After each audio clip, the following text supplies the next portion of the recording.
Hello बच्चों, आइए इस प्रश्न को पढ़ते हैं। बोला जा रहा है क्या लेंज का नियम जो है खुले परिपथ के लिए लागू है। आइए इस प्रश्न के मुख्य अवधारणा की चर्चा करें। मुख्य अवधारणा अवधारणा देखिए, मान लीजिए कोई एक कुंडली है कुछ इस तरीके से। ये कुंडली है। हम क्या करते हैं, इस कुंडली के ऊपर एक चुंबकीय क्षेत्र लगाते हैं कुछ इस तरीके से। मान लीजिए जो यहाँ पे चुंबकीय फ्लक्स आएगा फाई, जिसका मान यहाँ पे लिखा जाएगा बी सदिश डॉट ए सदिश, वो मान लीजिए अभी परिवर्तित हो रहा है।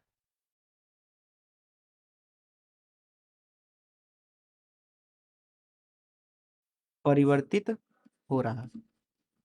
इसका समय के साथ परिवर्तन दर है मान लीजिए डी फाई भागे डी टी।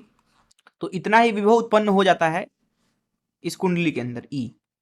तो विभव कितना उत्पन्न होगा ये तो दे दिया फैराडे के नियम ने, लेकिन विभव प्रेरित होगा कैसे या फिर धारा की दिशा होगी कैसे कुंडली के अंदर, वो बताया लेंज के नियम ने। यहां लिखते हैं लेंज का नियम। फैराडे ने बता दिया कि कितना होगा, लेंज का नियम बताएगा कैसे होगा, किस दिशा में होगा। फैराडे का नियम कहता है कि कुंडली में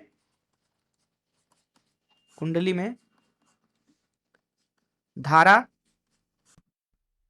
इस तरह प्रेरित होता है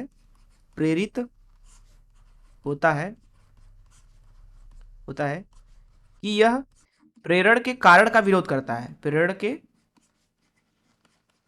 कारण का विरोध करता है। अर्थात किसी कुंडली में धारा जो है इस तरीके से प्रेरित होती है कि वो कारण का विरोध करता है। जैसे मान लीजिए यहाँ पे जो चुंबकीय क्षेत्र है बी, उसको यहाँ पे बढ़ाया जाए, जो कि कुंडली से होकर गुजर रहा है। मान लीजिए पीछे इस तरीके से निकल रहा है। तो अब आपने यहाँ पे चुंबकीय क्षेत्र बढ़ाना शुरू किया तो कुंडली में धारा इस तरीके से प्रेरित होगी कि वो चुंबकीय क्षेत्र को घटाने की कोशिश करेगा। तो यहाँ पे जो धारा प्रेरित होगा, अगर चुंबकीय क्षेत्र बढ़ाते हैं तो कुछ इस तरीके से कि वो जो ये चुंबकीय क्षेत्र का बढ़ाव है उसको घटा सके। कारण का विरोध हो रहा है सीधे सीधे। तो इस मुख्य अवधारणा से लिए प्रश्न को हल करते हैं।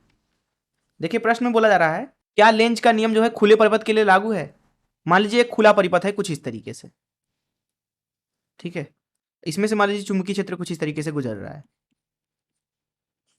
चुंबकीय क्षेत्र मान लीजिए इसको हम सदिश रूप में बी सदिश से लिखते हैं, तो फ्लक्स का मान यहाँ पे लिख सकते हैं फाई बराबर बी सदिश डॉट ए सदिश।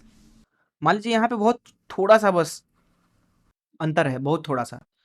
तो फ्लक्स की जो परिवर्तन की दर है डी फाई भागे डी टी, ये बराबर होगा यहाँ कुंडली के अंदर प्रेरित विद्युत वाहक बल के परिमाण के। अब क्योंकि ये टूटा हुआ परिपथ है तो इसमें धारा तो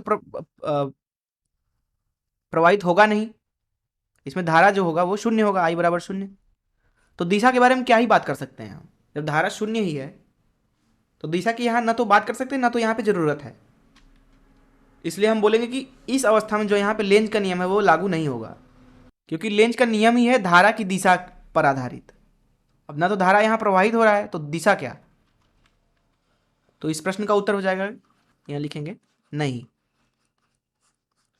कारण क्या है, आई बराबर शून्य है। टूटे हुए परिपथ में धारा कभी प्रवाहित हो ही नहीं सकता, क्योंकि इलेक्ट्रॉनों को यहाँ से यहाँ तक आना तो है। बहुत ही अगर उच्च विभव हुआ तो इलेक्ट्रॉन उड़ उड़ के ऐसे आने लगेंगे, लेकिन यहाँ पे जो अवस्था है अर्थात खुले परिपथ का मतलब ही है कि धारा हमें नहीं प्रवाहित करवाना है। धारा प्रवाहित नहीं होगा तो लेंज का भी नियम नहीं लगेगा।